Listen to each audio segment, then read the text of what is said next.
or the temptation is a feeling that Allah subhanahu wa ta'ala put in us, but He told us not to do anything like that except in the halal. So when the shaitan get to that person, and if temptation is overpowering them, he or she might fall into that crime, wal-iyadu billah. And I'm not saying it's okay. No, it's a big deal.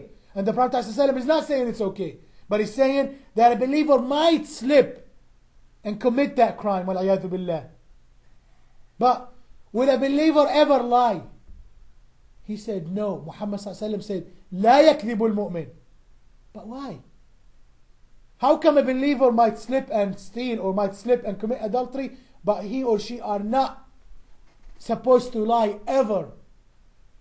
Because lying have no benefit realistically at all. And lying is not a need. Lying is not a need. Your body doesn't need you to lie. Physically, when somebody commits adultery, their body needs that temptation. When somebody steals, their life depends on that money they steal. وَلَيَادُ بِاللَّهِ, if shaitan gets to them. But when you lie, you have no reason to lie. If you're afraid, you should know that you should not be afraid from anybody except Allah subhanahu wa ta'ala. So fear should not be controlling you. If you taught yourself since you're little, and taught your children and your sibling and friend to be honest, you will never lie. Ever. Now, of course, there are circumstances where lying is okay for a reason, such as in war, to lie to your enemy. That's a different subject completely here.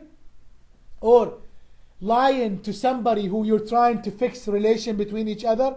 Let's say there is a husband and a wife who have fought.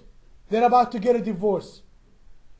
So one of us go to the husband and say, your wife is missing you, she's saying good things about you, she's saying that you were a good man, although she didn't say that.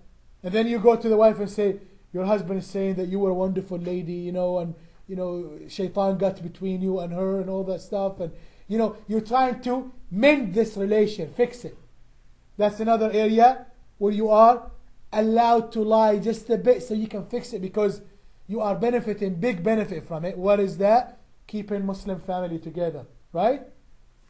The other incident is basically spouses might lie to each other to make each other, feeling better toward the other. Same thing, do it in a fight, right? A husband may go to his wife and tell her, you know what, you were absolutely right about this subject. I was 100% wrong. Although he's not feeling that, he's not believing that, but he's trying to mend that relation. He's trying to fix it.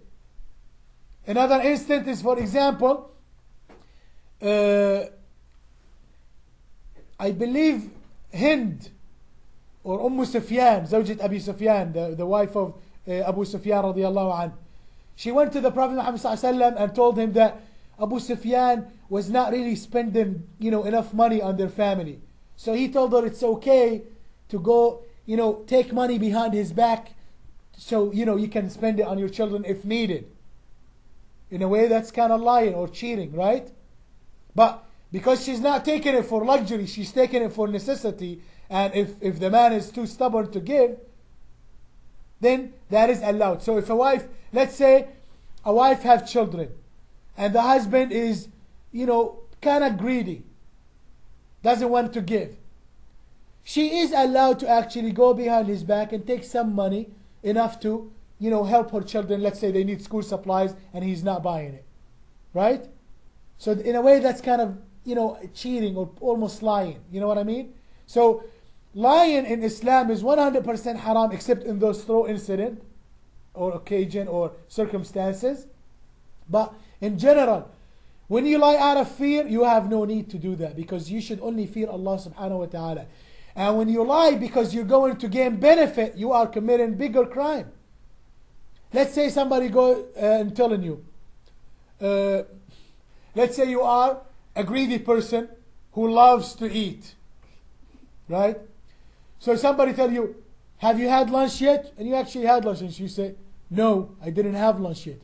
You're greedy, you want to have a second lunch with them so they can buy you lunch. Why did you lie here? That's a shameful act to get just some silly gain. You're gaining something. You're gaining some food. Right? Or somebody, let's say a relative is giving you Eidiyah, some money for Eid as a gift. And it's a big family, so they forgot if they're giving you or not. And they come to you and they say, have I given you your Eidiyah? And you actually got it. And you say, no, I didn't. I didn't get anything yet. To get double the Eidiyah. So that lie is based on greed and gain, because you're gaining something. That's haram. So lying in Islam is prohibited completely, and it is, as mentioned in this hadith, إِذَا حَدَّثَ كَذَبْ, when they speak or she speaks or they speak, they lie. That's one of the signs of the hypocrite, and we should all purify our soul and our body and our tongue from this big sin. We should stay away from it. It's not worth it. It is not worth it at all. And Allah subhanahu wa ta'ala said in the Quran, إِنَّ اللَّهَ مَعَ الصَّادِقِينَ. Allah subhanahu wa ta'ala is with the honest people. And when Allah subhanahu wa ta'ala is with you, do you need anybody else? When Allah subhanahu wa ta'ala is protecting you and supporting you and taking care of you, do you need anybody else? Do you need to go lie to get something? No. You get all your gain from Allah subhanahu wa ta'ala and His mercy. So, إِنَّ اللَّهَ مَعَ الصَّادِقِينَ, remember that. And إِنَّ الْمُنَافِقِينَ كَانُوا فِي الدَّرْكِ الْأَسْفَلِ مِنَ النَّارِ. The hypocrite are, or they will be, in the basically lowest part of Jahannam. So remember this hadith. آية المنافق ثلاث. Signs of the hypocrite, there are three. The first one is إِذَا حَدَّثَ كَذَبْ. When they speak or when he speaks, they lie. So please protect yourself from lying and teach it to your children, to your siblings, to your friends, to your colleagues, to your co-worker, to your teachers. Teach everybody that you know that they should be completely honest for the sake of Allah subhanahu wa ta'ala, and stay away from the kadhib. And there is a really important hadith also on the subject. Muhammad sallallahu alaihi wasallam said once in a hadith that ما زال الرجل يصدق ويتحرى الصدق حتى يكتب عند الله صديقا وما زال الرجل يكذب ويتحرى الكذب حتى يكتب عند الله كذابا والعياذ بالله. Muhammad sallallahu alaihi wasallam said in a hadith that the man or the woman, basically the believer, might become honest and keep on trying their best to be always honest until they are written by the angels that they are honest in front of Allah subhanahu wa ta'ala. So the record will actually say that person is honest, and Allah subhanahu wa ta'ala will see them as honest. And when Allah subhanahu wa ta'ala sees you as honest, you're going to be treated like the honest people. In Allah ma'a as-sadiqeen. Allah subhanahu wa ta'ala will be with you, and He will grant you the paradise by His mercy. The opposite is scarier. وما زال الرجل يكذب ويتحرى الكذب حتى يكتب عند الله كذابا. And a man or a woman or a believer might lie and continue to lie and keep on trying to lie over and over and over until they are written in front of Allah subhanahu wa ta'ala in the record to be liars.